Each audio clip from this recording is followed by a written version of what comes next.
Friday.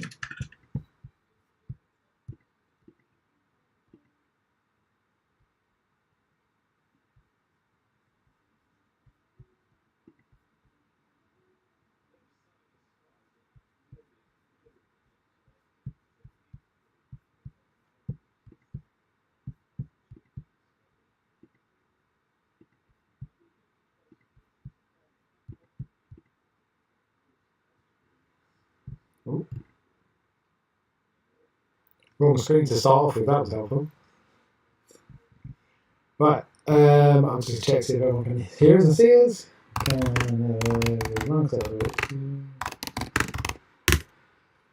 And we'll get going. Oh, it's working. Right, cool. It's weird watching this. Sorry, everyone. I'm just going. It's weird watching yourself on a YouTube on 3 different screens. It's freaking me out. Hello, everyone. I hope everyone's well. Today's kind of a big one because we are releasing the Dungeons and Dragons jersey is now live officially on the Geek Jerseys website. So if you want to go and grab one, I know there's a brief pre-sale for some of the fans, but it is now officially a go and live. And for that today, we are talking to Trevor Val. Hello, Trevor. Hi, everybody. And we're going to discuss D&D stuff and what the design of the jersey and some other things we've got in works with Dungeons and Dragons as well. He's Dungeon Master. Some other things we've got in works for D&D, and it is going to be heavily D&D focused. So we'll get going. So as you can see, me and Trevor are both wearing our jerseys. They're very nice jerseys indeed. They're very comfortable. Even me and Trevor say, even for a big patch, it's super comfy, which is cool. I was stoked. One, when I saw the design. Two, when it actually came in the mail. Like, oh god, this is so comfortable. Yeah, it's a good one. I'll do it. The colour just seems to work.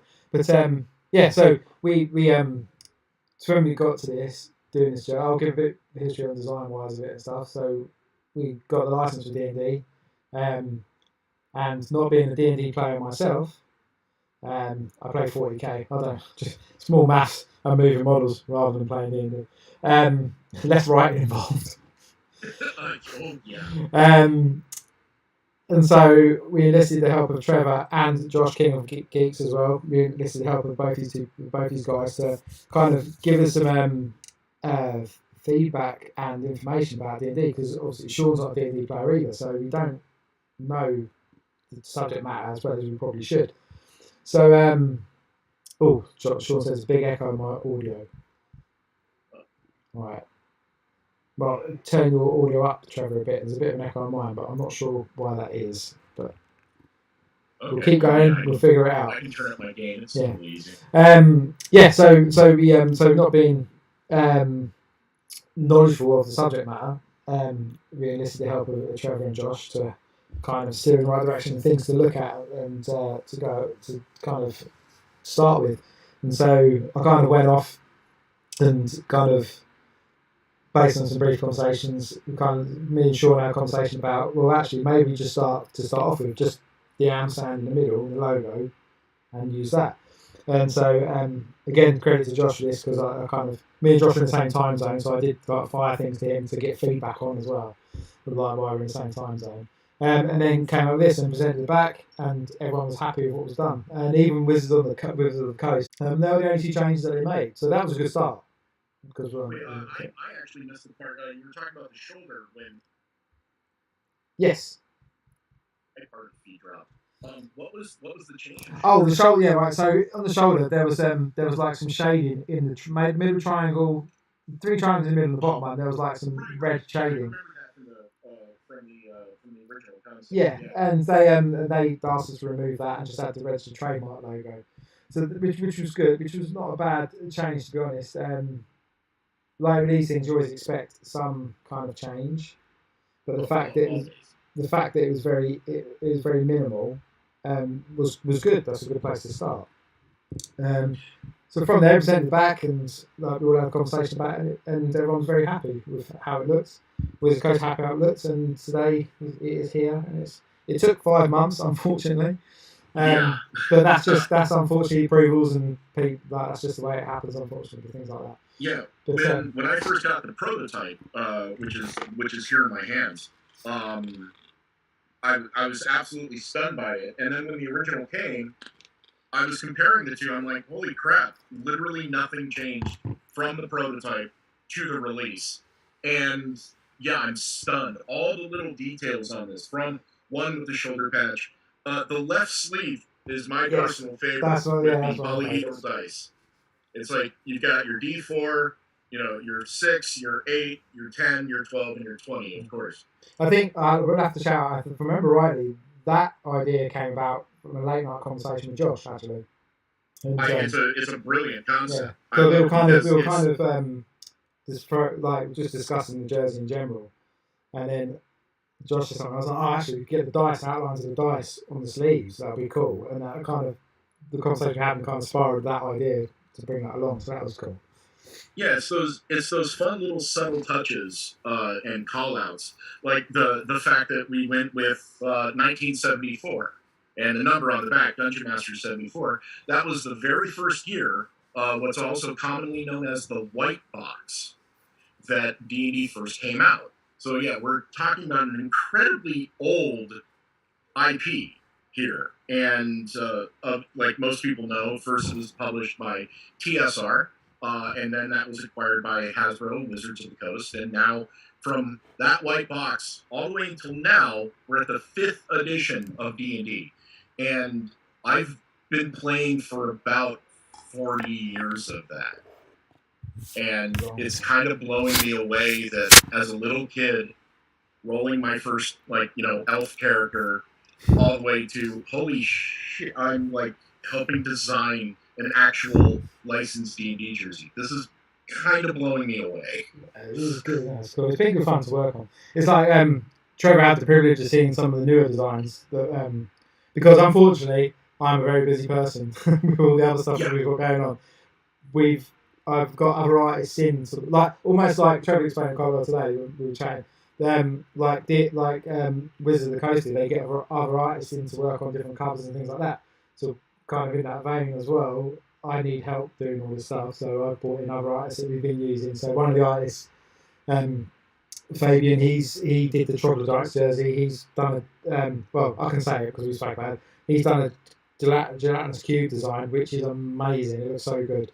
And then Ilarion has done a Beholder's design, which again looks amazing. But the thing about the two things is that if we were doing a D&D beer league team, these logos would look like different teams and different things. Like the NHL does, every team has a different type of logo. What we always try to do, this works in that manner. So it's really nice that we've got these different styles, and then I've got the style I do as well. We've got an owlbear design coming as well, which I'm working on. Much fun. And so we've got these really nice mixes of styles, which kind of plays into the D&D thing as well. Obviously, they've got to get approved. They might say no, and then that's going to be a problem. But if they get approved, the Gelatinous Cube one, and both of them, Beholder and Gelatinous Cube one, was amazing. Yeah, and again, that harkens back, one, to, traditional beer league hockey and NHL and all that. But yeah, as you said, going all the way back to the original Monster Manual, and Player's Handbook, D&D, the Dungeon Master guys, all that, all those little illustrations that are in the Monster Manual, or your character or a sword here and there, were all done by various artists working for TSR at the time. And just like Wizards of the Coast now, you have different artists doing cover art, doing interior art, designing the background for all the text on the books. It's every single D&D concept is a collaboration, from how the books are set up, how they're written, all the way down to the table that is being played. It's not a dungeon master versus player kind of thing. You're telling a collaborative story. Yeah. And I really like that here at D&D Jerseys, we're actually expanding out, going, yeah, let's bring in other artists, because we can't work Andy to death. There's a ton of stuff I'm working on at the moment that is keeping me. We can't mention that. Yeah, you can probably see a couple of things today. But they've kept me very, very busy, and I'm still not finished. That stuff's going for presentation next week, so that should be good. So hopefully, they all get signed off. It's the thing. What I was noticing about, also, I noticed the other day about the dice on the sleeve. If you roll the sleeve up, It's the same on the inside as well. Yeah, which It's almost is like reversible jersey going on. yeah, it's amazing. And yeah, that's also another thing. Since this is a officially licensed jersey, this isn't like a knockoff. This isn't any kind of like parody example. This is 100% licensed from Hasbro Wizards of the Coast. So that falls under the Geeky Jerseys Collector's Series. There's only 300 of these. That's it. When they're gone, they're gone. So if you're thinking about getting one, just do it because your size may go away very quickly. Lately, a lot of the collector's series have been selling out. They're doing well. I went to my local store in mine the other day, and people were like, I even picked my daughter up from school in it last week, and some guy was like, "Oh my god, was it D&D jersey or D&D top?" And I was like, "Yeah, it's cool, isn't it? Artisans." Like, yeah, so you can get it here next week. You go to his website and get it here. But like even the people, I did a sub, stealth. Yeah, I saw the post. Yeah, yes. Yeah, that was fun. I was doing teasers all week. If you follow me on Twitter, just doing close-ups, doing mock-ups like Wizards of the Coast is trying to take away my phone. But Sunday night, I went. So here in Hollywood, we have the world-renowned. Oh, it's cut out. On Sunday night, people are going, "Hey, you're the guy that always wears the jerseys, right?" "Yeah." "What's that one?" "Gonna have to find out Tuesday." So hey, if anybody's in chat from Scumability, hi. But yeah, like I don't know how much Sean would yell at us, but can we possibly show the art for the cubes? Well, I don't know. Let me message him. I haven't got it. You're gonna have to give me a set. Let me. Hang on. Too many devices going on. Keep talking. I'll message you. Yeah, we know. So there are 4 designs that we're absolutely going to submit.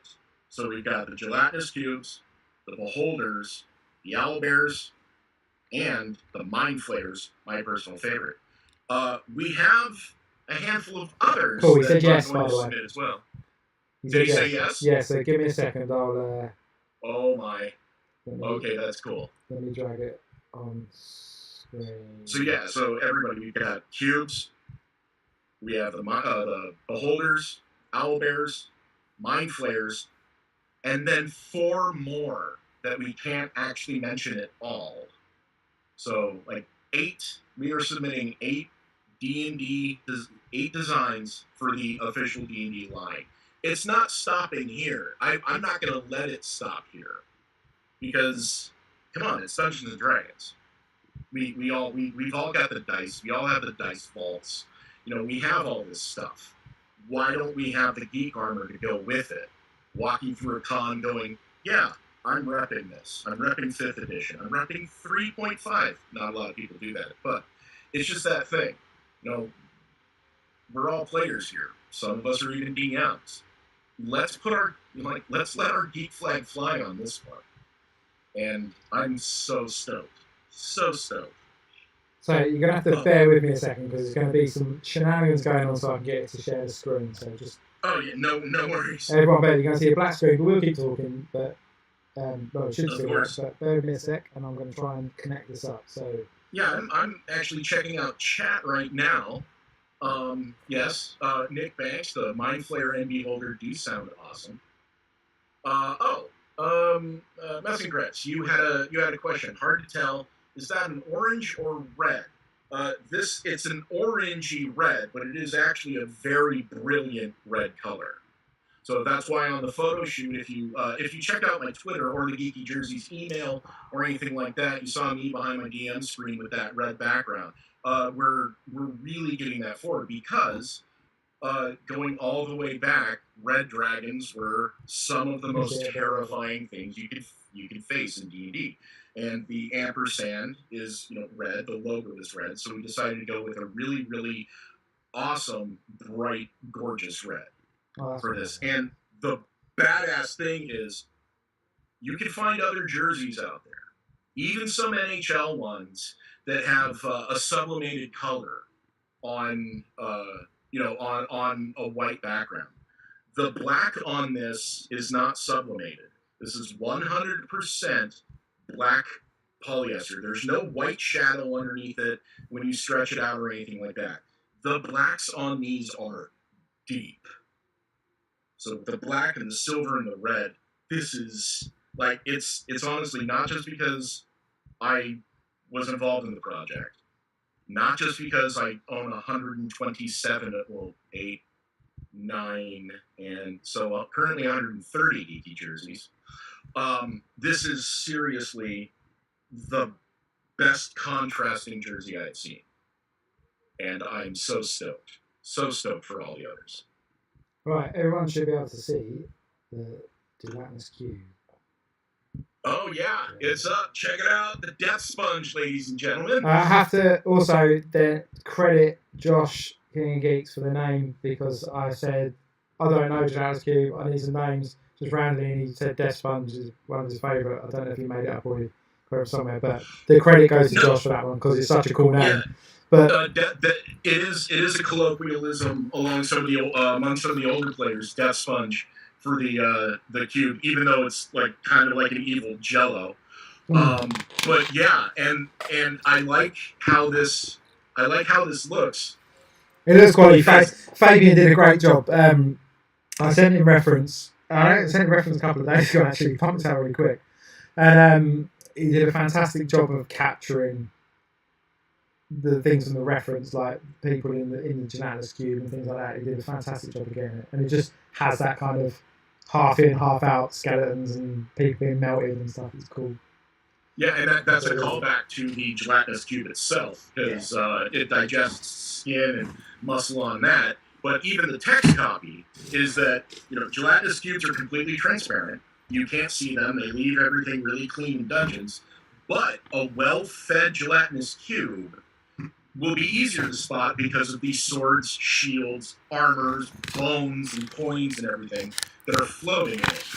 So the fact that he went that route and one made it the awesome neon green that everyone thinks about, even though they're technically clear. Just like all the crap floating in there. This is an incredibly well-fed cube. And it's coming for you. Yeah, it's cool. Because the jersey base is going to be lush in colour. I'll have to figure that one out. But it's going to look good. Someone just asked if it's going to be a Mimic jersey. Yes, there will be a Mimic one at some point, I'm sure. Cool. Oh, yeah, we will absolutely. I might even just buy that dice box just for reference, because that dice box is quality. So good. Oh, the Mimic dice box? Yeah, it's so cool. Every time I go in the local store, I see it and I'm like, oh, I just want to buy it. It's so good. It just looks so fantastic. Yeah, we could totally do a Mimic for one of the 8 we're submitting. Yeah, for sure. Like, it's just such a good, and it's an easy name. Just call it Mimic. Yeah, just Mimic. So they're the kind of things. They're the kind of things that we've got coming. So as you can see, that's very kind of different to my style and stuff, so that's good. So we have this nice varied design, which works really nicely for the D&D stuff. So it's good. Yeah, I really like that idea. Yeah, I for some stupid reason I completely blank on the Mimic, even though they're one of the monsters I absolutely hate in game. Not running. I love running Mimics, but it gets to a point where you run into a Mimic, like it's a Mimic chest or a Mimic door, or something like that, and then the rest of the game, people are poking things with swords, using arrows at distance. It's just the first time a Mimic shows up, the rest of the game is somewhat terrifying because you don't know when you're going to get stuck with something else. I hate them. I love using them. I hate playing against them because they're horrible. I've had so many characters just sucked into one of those damn things. What's been fun about also working this stuff is doing the research as well as the art and things as well. I bought that Arcana book. Where is it going? The original Unearthed Arcana? Yeah, so I bought this. Where is it? That one. Oh yeah. Just look through. Yeah, just look through and look at the old art and stuff. Because as a kid, I had D&D, and don't think I ever played it properly. But it's just a really cool read through the book, and it's a reference to all the monsters and stuff like the owlbear one, and it's just loads of such cool reference in here. But it's just a good flick through. It's just a good coffee table book. Oh, absolutely. I'm also really happy that we're doing the owl bear because that has been a fan and perennial favorite of anybody in D&D. Always, like all the way from first edition, they were like these just weird, Yeah, and so the they look illustrations are hilarious of them. They're so funny. oh yeah, the first one, the very first image of an owl bear from the first edition monster manual is just kind of like this, just beak and fur and that. And they've come all the way to these beautiful, there's multiple different species. You've got your Arctic owl bears from around the Frost Maiden. You've got just like, they're cool, but they're not these vicious animals. There's owl bear cubs. They're very family orientated. They're actually more inclined to attack their trainers than random people. It's like you can domesticate owl bears. It's come this full circle of wow, that's an awesome creature, all the way around to wow, it's an awesome creature, but it can do all this other cool shit. Yeah. I love it. I love it. I It's love cool. it. I It's love cool it. looking. There was one image I found in particular, just like I don't know who the artist was. It was while I was doing research for it, but the illustrator caught like the weight of the creature. Like it's on its four legs, but it gives you the impression of that it's heavy. Do you know what I mean? Like it just really caught like the stance it's in. Just from an art point of view, it just looks like it's got weight about it. Oh It would yeah. crush you. And it's like that every time I see it, I was like, yeah, it's looks so cool. That illustration's excellent. It just sets up everything to do. But Yeah, I hope none of my players, my Friday night players, are actually watching, because I am gonna throw a family of owlbears at them excuse me, really? at some point, and I'll have to see how they deal with that. They've had a hard time lately. Um, yeah, I play a be in deep kind of game, and I give chances for role playing because this is the world's greatest role playing game. And I like the concept. I also really love how D&D has changed over the years. Because from like 1974, it was very math orientated.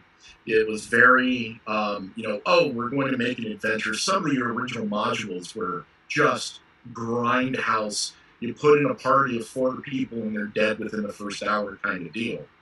And then second edition started bringing in the variety.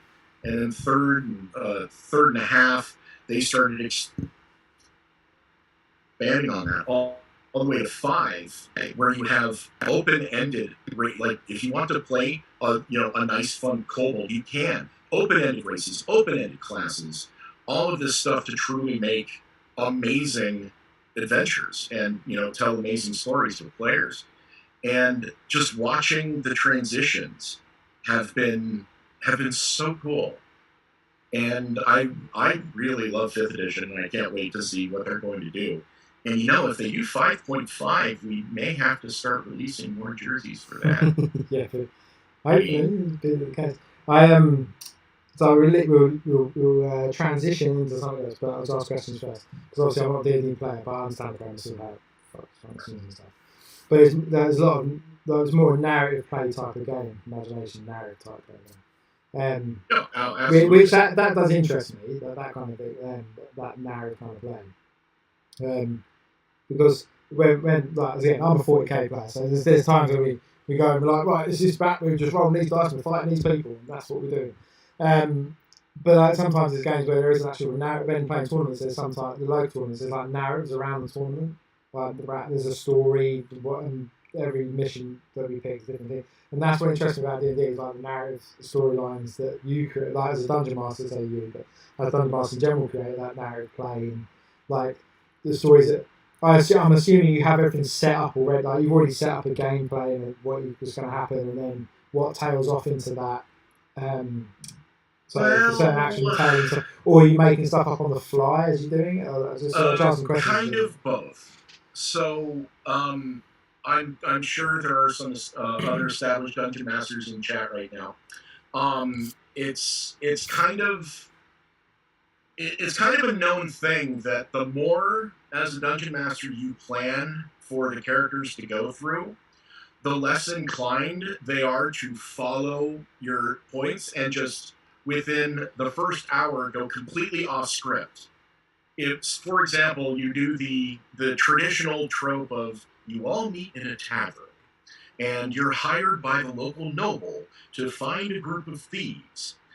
And all of a sudden they go on this shopping extravaganza. Another dude looks shifty who is just shoplifting, has no connection to the Thieves Guild. They follow him, they arrest their family, maybe they burn down part of the village. They just go completely sideways, and you're having to do all that on the fly. Meanwhile, the main storyline is just over here doing whatever. So it's a lot of, this is the overarching story. Here are a bunch of bullet points, and you have to be pretty damn good at improv. From everything from, like, oh, I have to come up with a brand new name for a tavern or an inn or something like that, or a character, like an NPC, all the way to, crap, they're going a completely different path in the woods, and I have to come up with something, and okay, let's go. It's one of those things. And then it's the randomness of the dice. These put all the monkey wrenches in. I know that from playing 40k. Just a 6-sided dice can ruin your whole game. Oh, absolutely. A long time ago, I used to play 40k. I was an orc guy. And you just, like, you're getting more and more and more and more shots, and then all of a sudden, you're rolling, like, 20 d6, and 3/4 of them come up as 1. Oh yeah, don't worry about it. They've ruined orcs now. Like, from a new rule they've just put out, so orcs are completely useless against postmen. And it's the same thing. In multiple games I've done over the years, charity streams, all of that, I'll come up with some awesome, like, monologuing, big, BBEG, the big bad evil guy, and he'll be doing all that, and then 2 rounds in, the players are scoring critical hits and doing these hardcore combos of character classes and effects, and your awesome, kick-ass, big bad evil guy goes down in 2.5 rounds. And you're like, wow, I didn't even get to use any layer actions, legendary action, just white. And yeah, but that's the fun of it. It's the story that you want to tell is one thing. It's the story that's told is completely different. And that's what I've loved about this game for 4 decades. God, I'm old. So now we're talking about a game. Let's segment into the other bits. Perfect transition, you see. So I'll let you explain this, but we're going to do something cool for at least about 5. Well, we're going to try and host about 5 to 6 people. We said, was it 5 to 6 people? No. I might be one of those 5 to 6 people, but I'll have to play the game first. I might watch, but yeah. So we're gonna. So I'll let you explain, but it's going to be something cool, 5 to 6 people. But in order to do that, we've got a trivia quiz coming up. We got some stuff to do. And so I'm going to have to do some shenanigans in a minute once we explain this to get Mike on the call as well. We were talking about how it would be really fun because since this is a D&D jersey, since it's the licensed D&D jersey and it's the beginning of the line, that we're going to do something cool for fans of Dungeons and Dragons who are snapping up these jerseys right now. They're live on the site right now, by the way. So we all decided that, hey, why don't I run a game? And then it got a little better. I'm like, okay, 5 to 6 people are good. It'd be like 3.5, maybe 4 hours max. And then we thought of it as like, why don't we give away prizes during the game? Like dice vaults, jerseys, some of my dice collection, maybe something else going on. And then we came up with it's like, well, how do we pick 5 or 6 folks? I think I'm going to settle with 6 because it's a good one. It's a good idea. Thank you, computer, for telling me I had an Intel update. And so always at the right, almost in opportune time as well. Max did that. Invariably, just before this call, Zoom was like, I have to update. Oh yeah, the same here. Streamlabs was like, need an update. It's like, come on, man, now, right? So, hopefully there are 6 of you in chat right now watching this stream that can do something like, I don't know, answer 10 fairly difficult questions I've been writing in a trivia contest. The top 6 people will have a chance, pending their availability, to enter into a game, with myself as the dungeon master, for a fun afternoon or evening of dice rolling and prizes. Which, if my internet's not shitty, we'll stream it as well, or record it. Yeah, and then we'll absolutely stream it. Well. We can stream it on Geeky Jerseys Live. I'm connected with a couple of streaming actual plays, so we can maybe host it on there. We can do a handful of things when the time is for streaming. But coming up with because we could do the like, follow, and retweet thing on Twitter, but I think this is a little bit better because the Geeky Jerseys community is watching right now. I know a bunch of people from the D&D community that follow me and have seen announcements are watching right now, and I think it will be pretty fun. So while we're getting that ready, I know there have been some questions in chat. Yeah, you do that. I'm going to do some shenanigans, but Mike's coming in now, so I'm just going to invite Mike. The screen is going to mess up, but I'll fix it. So, yeah, totally. So welcome Mike and watch the stream go completely wrong. There we go. Hey Mike, how you doing? He's currently connecting to audio. He is connecting to audio, and I'm trying to fix the screen. I didn't know this was happening until I got back in. So it is literally on the fly. But I'm going to put Mike in my place when I can get to work. Hello? Hello, Mike. How are you? Hey, Mike. Hey, I'm going to stop my video. I'm not very photogenic today. Yeah, I was going to say, you're looking very rectangular and mobile phone-ish. Yeah, that's me, yeah.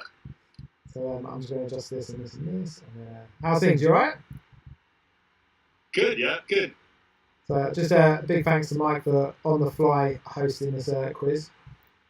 Yeah, that was we came up with this idea just in the last. I was out with no internet when the camera was like, I got back. I was like, oh my god, we've got it. We'll sort it out. Yeah, then I was like, oh hey, yeah, I could do that. And then we had some people go, cool. Can you come up with 10 questions like now? You have an hour. Oh, hang on, cat's attacking me. Or an owlbear. Yes. He's actually called Bear. And I put this all together here. Everybody who's watching the call, this trivia, you're all going to die. I'm telling you that right now. These questions are way too hard. It's a little bit funny to put it together because not only were they really hard questions, but they're way better than some of the quizzes that I usually do. I decided that there are no true false answers or someone type in immediately. It's all multiple choice. But the questions themselves can be pretty difficult. Yeah, they're nasty. Go ahead, Mac. Yeah, they're nasty. Yeah, whoever wins this quiz is truly a master. I'll tell you that. I was doing the writing on it. Yeah, sorry. So I did see one question in chat from Dave Shepard. For anyone in chat that had a D&D jersey come in, how was the fit? Like a classic D&D jersey or like the Kevin Smith ones? Well, Dave, it's kind of hard for anyone to answer that question except for Andy and myself because they literally went on sale at 11 a.m. I know there was a small pre-sale to the family. Oh yes, so some might already have small pre-sale. Yeah. But I don't think they've reached anybody yet. But to answer your question, it's a classic Geeky Jerseys fit. You get the goalie, it's the goalie cut. You get any of the standard sizes, it is. The hem is nice and wide. The sleeves are beautifully. It reminds me a lot of the standard Geeky Jersey run. To answer your question. Speaking of questions. So Mike, so just so we know everyone, so we're on Kahoot as normal. Yep. Cool. What's the game pin? You guys ready to rock? Let's do it. Yep. Ready to be punished. Okay, it's just coming up now. Mode. So yeah, we're going to be using Kahoot for the trivia. Yeah, so for those of you who don't know, Kahoot, accuracy is key, but also is speed. 888-6554. I'll put it in the chat. Oh, you're going to put it in chat. Cool, that's good. 888, did you say 654? I'll wait until you put it in the chat. I'm gonna try. Assuming that's I'm gonna try and play. 886-554. Make sure when you log in that you give a recognizable name. So Yeah, if use you manage to get to the end of the quiz and survive, then we can give you a reward you. Yeah, if you when you log in, use your actual YouTube handle rather than made up names. Makes it easier to try and find people. But also, just to clarify, I was being told that if you order your D&D jersey today, it will ship tomorrow, so it'll be as soon as possible. Depending where you are in the world, that is. Obviously, if you order it today and it ships tomorrow and you're in Australia, then it's going to take a little while. But it will get to you. Right, I'm in. Yeah, we're getting people in. We've got about a dozen people ready to get punished. Even the people that can't answer questions, jump in and see if you can answer them. I'm going to have a go and see if I can do it. Again, my last quiz forms anything to go on, I was absolutely awful. So, in a random note, Mike, have you seen the trailer for Prey, the new Predator thing on Hulu? The trailer for which, sorry? For Prey, the new Predator prequel on Hulu. Yeah. It's interesting to me. I've mentioned before on this channel, I do some work with Indigenous radio, and my colleagues there are pumped about this. I saw it today. I was like, oh my god, it looks amazing. Just the trailer. I'm a little bit concerned about the story they're going to tell, but we'll see what happens. Yeah, it's just like when the laser beams turn up in his head. I was like, oh.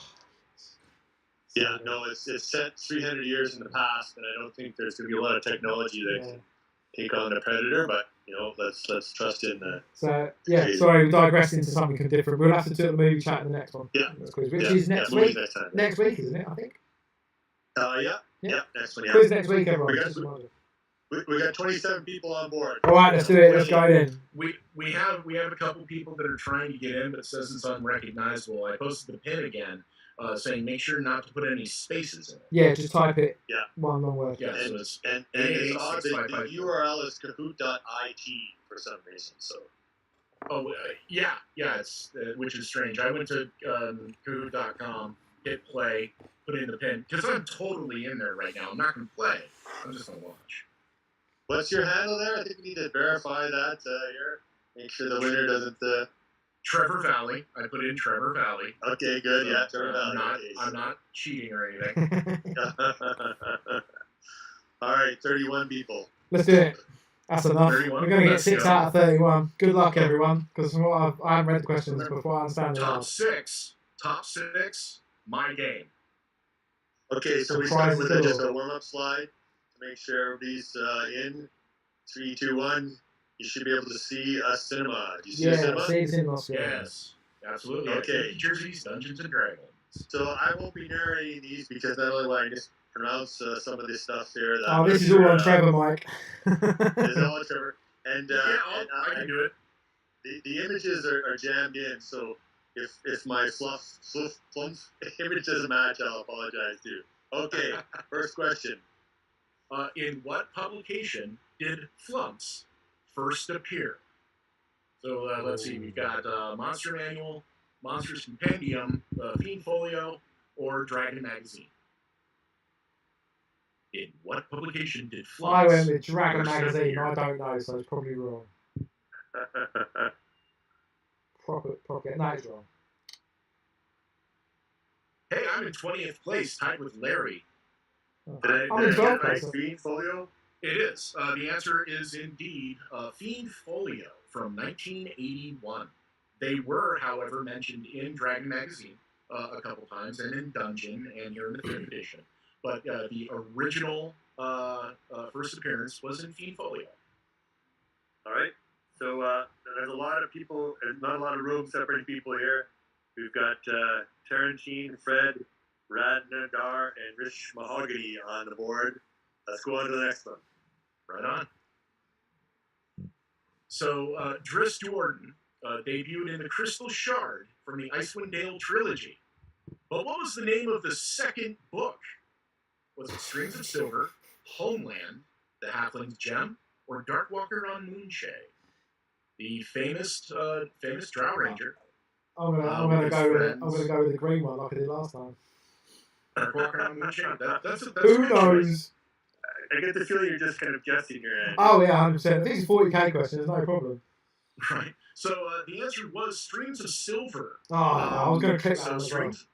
Crystal Shard, Streams of Silver, and then the Halfling's Gem are the Icewind Dale trilogy. Homeland is the Drizzt prequel, and Darkwalker on Moonshae has absolutely nothing to do with it. Oh, it sounded cool though. Oh, it's a great book, but it has nothing to do with Drizzt. Okay, we got Ranadar on top, Tarantine, Larry R is up there, and we got a bit of change at the top. So still lots of questions left here. Oh yeah, we're only on 3. So in 5th edition, when you do a melee attack on a stunned enemy, you get what bonus? Do you automatically score a crit? Do you roll an extra damage die? Do you get +5 to hit? Or do you gain advantage on the attack? I mean, this is a good one. And wow, look at all those dice. Those are really cool. I like kind of the Halloween one. Did we not discuss doing JG 20Ds at some point? I think that's the thing at some point, isn't it?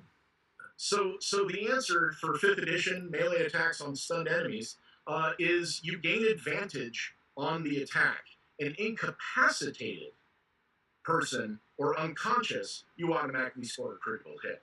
And remember, if you're playing a rogue, if you have advantage on the attack, you also get to apply your sneak attack damage. So one time I didn't press the green button. Should have pressed the green button again. Bound to get one right at some point. Okay, we got Ranadar, Tarantine, Fred, and TJ Robbins. So get a little bit of change at the top here. Seems like people were able to lean into that question a little bit. So next one. That math questions, crunchy questions are fun. But the term for illithids, or mind flayers, turning humanoids into other mind flayers is called what? Octolysis, ceramorphosis, mitosis, or just reproduction? And these are some of my favorite monsters. They're really good. I'm stoked that we're submitting a jersey about them. Before I finish drawing it, I'm going to change some of the face features. Or crazy. Okay.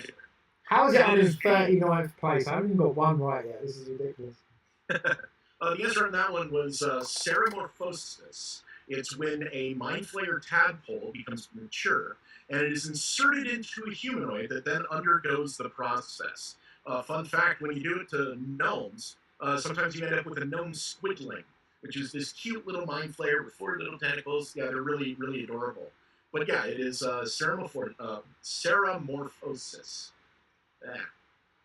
That's a little dry. Yeah, okay, so we've got a bit of change at the top. Seems like people are starting to get into this a little bit. Get some more answers here. Didya is on there, Leaf Larkin. I've got a warning here. It says Andy really sucks and you should drop him off now. Yeah, I think I might just give up, to be honest. No, keep going. Here we go. All right. According to Volo's Guide to Monsters, how do beholders reproduce? Do they bud from an eye stalk? When one dies, does a new one form from the remains? Do 2 beholders fall in love? Or a beholder dreams another one into existence? And this is some wild mythology. What sounds really cool to me, what on there, is that when one dies, one of the eyes becomes the new one. That sounds cool. But it was wrong. That sounds great. But the answer is wrong. actually even creepier. The answer is when a beholder is asleep, it's still aware, but if it dreams of another beholder, one magically pops into existence. And it can be different or even a clone of the original. And it's really creepy because they don't reproduce a normal way because they tend to be extremely solitary and they hate others. Okay, yeah, so Andy, in a way, as the Simpsons say, in a way, you're all winners, but in a more accurate way, Barney is the winner. No, the older is there. Got it. Okay, so we got the total here. We got Rad Nerdar with a slim lead over TJ Robbins. Okay, so there's still some chance to caught up here. Jason Dean, Radio J, Didya. Okay, just a couple more questions left. Yeah, question 6. In Van Richten's Guide to Ravenloft, how many featured domains are there? 16, 17, 18, or 19? These are specific. Yeah? I like how some people are jumping all over this, but this is all Greek to me. So I know, I'm just like completely baffled by the whole thing. And this is a very specific question. How many are featured? There's a subsections that says featured domain, and the answer is 17. There are a lot more mentioned, but under featured domains, there's 17 of them. My personal favorite is Bluets for the dark domain of Mind Flayers, of course. I think I might have to hand in my jersey. Like, No, but you don't need to know a lot about D&D. You don't need to know a lot about hockey. Geeky jerseys, they're just geek armor for all of us. Exactly, yeah. Yeah, as I say in my call, when someone asks you, hey, what's with the jersey, the hockey jersey? You say it's because I'm cool and you are not. Right. All right. Randadar, TJ Robbins, Chris G has driven to the top. Bjorn the Viking, Jason Deans. We're getting some change here in the second, third, fourth, and fifth year. Right on. A couple questions left. In first edition, what does BACO stand for? To hit a character's object, to have a character obliterated, to hit armor class 0, or nothing because I misspelled it and there's an extra H. Sorry, that could have been me. Yeah. Things happen. But, yeah, which one is it? This is really good. I like this question, yeah. oh, I haven't got that one as well. Just trying to get pot shots. So it is to hit armor class 0. It's a really, really weird thing in first edition because armor class can be a positive number, which is bad, or a negative number, which is much better. So you went from 10 to negative 10 or longer. And it was the number you had to roll plus all your modifiers on a d20 in order to hit 0, and then again it would go up if it was -1, -2, It's a weird and complicated thing, and I'm kind of glad they got rid of it. Now it's just like you roll, armor class, done. Okay. Still got a couple of questions left. I'm sorry we're able to get all these nasty questions in. That's okay. Let's see how many we got left here. 9 of 10. What is the Kryn from the Dragonlance Saga version of Halflings? Kender, Kinder, or Halflings? When I looked this up, Kryn is Kryn with 2 N's or 1 N? 2 N's. Okay, that's interesting. Yeah, I saw a few with 1 N, so that's cool. 2 words there that are the same but spelled differently. What's funny is that actually trips up a lot of people. They just announced the Dragonlance supplement for Dungeons & Dragons 5th edition, and the answer is Kender, Kender. But a lot of people think it's Kinder, Kinder. So I put that in purposely to trip up those that are not Dragonlance nerds, like me. Same words, differently. I'm still sucking, still 38. So was that question 8 or 9? That was 9. We've got one more question left. This is the big question, the final question. Then we'll know our 6. Yeah. So we got Randadar is on top and pulling away. Bjorn the Viking, Jason Dean, Radio J, TJ Robbins. It's really close in the next few here. So wow. One last question to Glory. How many entrances does the original Tomb of Horrors have from 1978? Don't know, I wasn't born. This one's tough. Is it 1 with two fake ones, 1 with 1 fake one, 2 with 2 fake ones, or 3 with no fake ones?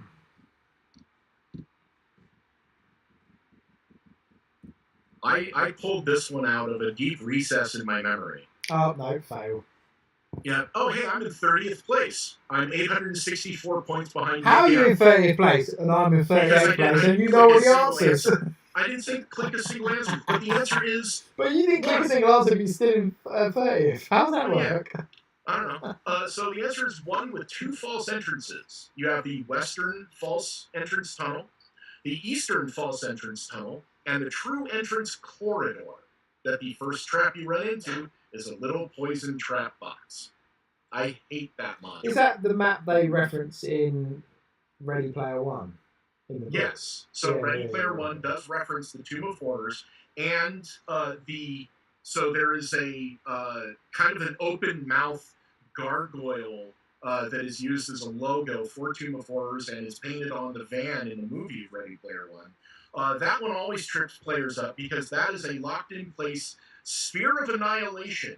You go in, your character is dead, there's no resurrection, there's no revivify, there is nothing. You go bye-bye, you no longer exist. and it has tripped up so many people. Yeah, just remember that. Just remind me, like Ready Player One, they do one of the keys is kept in a dungeon. Mm-hmm. Right. They But specifically reference they don't do it. yeah. Obviously, they don't do it in the film, but No. because I think they replaced that key with the Shining Hotel. No, that was their key. Can't remember. Anyway, different thing altogether. Just that's where it got. I remember it from.